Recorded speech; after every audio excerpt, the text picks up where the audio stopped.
Bonjour à tous.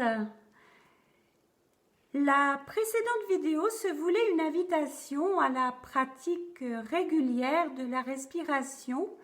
J'espère que vous avez pu expérimenter l'exercice qui vous y était proposé et que vous avez pu en retirer un mieux-être. En tout cas, je ne peux que vous encourager à poursuivre vos expérimentations avec les pratiques respiratoires. Ça peut être avec la cohérence cardiaque, ça peut être aussi avec d'autres exercices. Il en existe beaucoup. Si vous avez eu l'occasion de suivre un cours de yoga ou de sophrologie ou de relaxation, vous avez très certainement déjà pratiqué un ou plusieurs exercices de respiration. Aujourd'hui, on en abordera un qui est assez simple, qui est la respiration ventrale. Voilà. En ce qui me concerne, j'ai appris à me mettre à l'école de la respiration en pratiquant le travail corporel Per Boom auprès de Anne-Lise Galland. À l'école de la respiration, ça veut dire déjà, dans un premier temps, accueillir la respiration.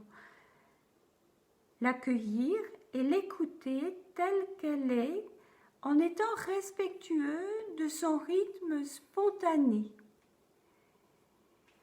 En se mettant à l'écoute de la respiration de cette manière, on va pouvoir être plus attentif à différents ressentis. On va pouvoir localiser la respiration, c'est-à-dire se poser la question de savoir si elle est plus dans la partie haute du corps, au niveau des clavicules ou éventuellement des côtes, ou si elle est plus située dans la partie basse du corps, c'est-à-dire au niveau de l'abdomen. On va aussi être attentif au rythme de la respiration. Est-ce que cette respiration, elle est rapide ou au contraire lente, avec toutes les variations possibles entre ces deux extrêmes? Et au fur et à mesure, je dirais, des exercices, l'écoute de la respiration va s'affiner. Elle va devenir plus fine jusqu'à nous renseigner sur notre état intérieur, notre relation avec nous-mêmes, notre relation avec l'environnement qui nous entoure. Et petit à petit, cette écoute va pouvoir amener une présence, une qualité plus fine, une meilleure qualité de présence à soi-même.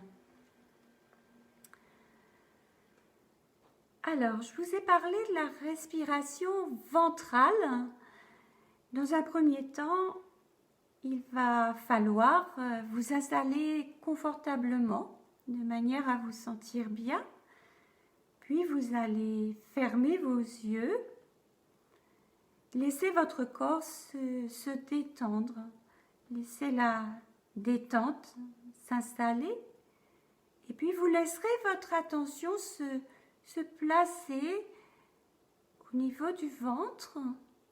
Éventuellement, vous pourrez poser vos deux mains sur le ventre et vous allez respirer tranquillement dans votre ventre en essayant de sentir comment le ventre peut se gonfler sur l'inspiration et en le laissant revenir tout simplement sur l'expiration. Et vous laisserez faire. Vous essaierez de ressentir le va-et-vient de la respiration, de sentir le mouvement de ce ventre qui se gonfle et qui se dégonfle. Vous ferez ça aussi longtemps que ça vous sera agréable. Et ce qui va vous aider à progresser là-dedans, c'est la régularité et l'entraînement, bien évidemment.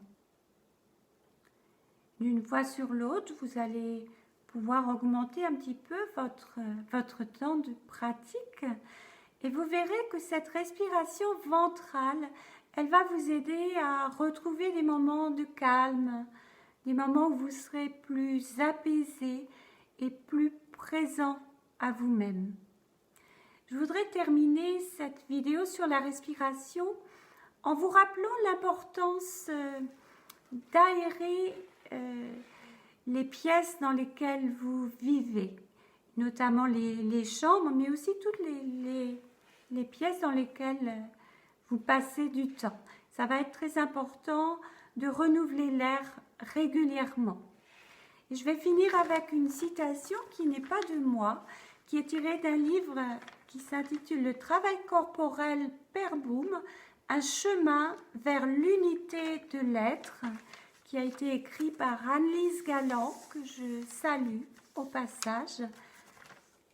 Voilà, la petite phrase dit ceci: « Respirer plus consciemment nous rend passagers plus attentifs de la terre et compagnons plus vigilants et solidaires des autres terriens. » Sur ce, je vous souhaite de très belles expérimentations avec la respiration et de belles rencontres avec vous-même.